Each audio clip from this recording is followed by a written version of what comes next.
In this video, I'll be showing you how to make one of my favorite toys. This mini cannon can be made almost entirely from parts salvaged from a standard barbecue lighter. The first step to making this mini cannon will be to find the widest bodied barbecue lighter available. The wide lighter indicates a large gas reservoir, which is what is going to make up the main body of our mini cannon. The lighter should now be disassembled by removing any screws and cutting along the safety sticker. The body of the lighter should now easily split down the middle, though the front may need to be broken.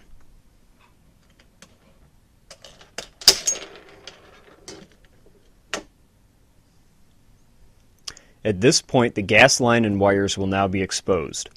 The gas line can be disconnected, and the wires should be pulled out from the front of the lighter.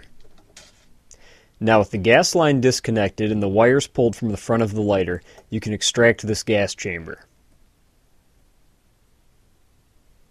Now this piece right here, which can be easily removed, is the piezoelectric igniter. This is what is going to be used to create the spark which ignites the cannon. Now this lighter still has a full gas chamber. I'll need to empty it before continuing. To do so, what I will do is go outside and unscrew this white piece. That will release all the gas. Alright, so I've now gone outside and I've removed this white piece to release the gas. I must now take this white piece and remove the brass valve out of it.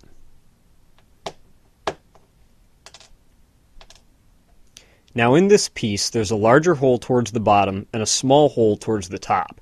What I need to do is take a drill bit and make it all the same size, which means I need to bore out that small section. Here is that plastic piece now drilled out. Now the last thing we need to do to this little white piece is to sand it down so it will fit inside our barrel. Our barrel can be made of anything, though I like to use something that is 6 millimeters in internal diameter so that it will fit airsoft pellets. This is the barrel off a broken airsoft gun. Alternately, you can use a 6 millimeter pen tube. Once the plastic piece has been sanded down enough to fit the barrel, it should be glued on with epoxy or another strong glue. At this point, a hole should be drilled at the back of the canister to fit approximately a 1/4 inch diameter bolt. The hole should be drilled slightly smaller than the bolt so that when you screw it in, the threads dig into the plastic.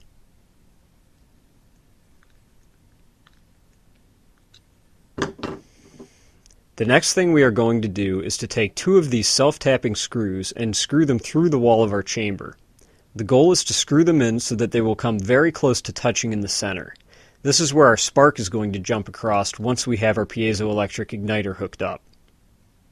When you are putting these screws in, stop when there is still a small gap. It is now time to install the piezoelectric igniter. This installs right back into the cylinder, right where it was in the lighter. Now both of the wires on this igniter need to be wrapped around underneath the screw heads.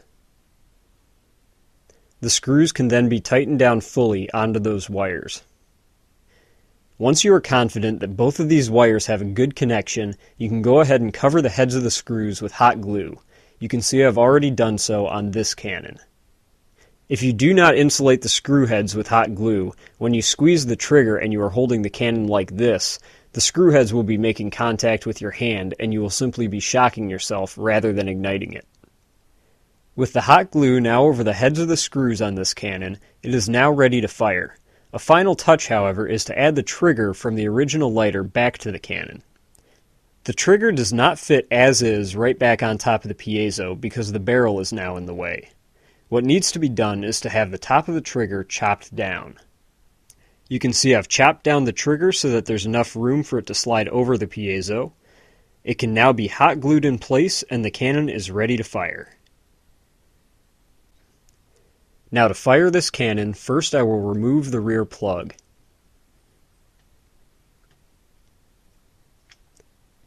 I will then insert a cotton swab that has been soaked in 90% rubbing alcohol.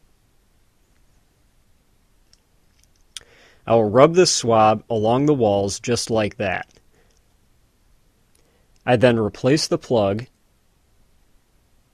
and finally drop an airsoft pellet down the barrel.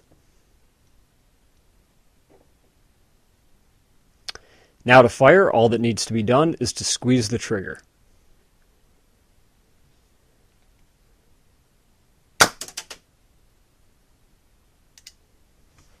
The only thing that must be done between repeat shots is to blow through the back end of the chamber so that all the old gas is cleared. And that is all there is to it to build this miniature combustion cannon.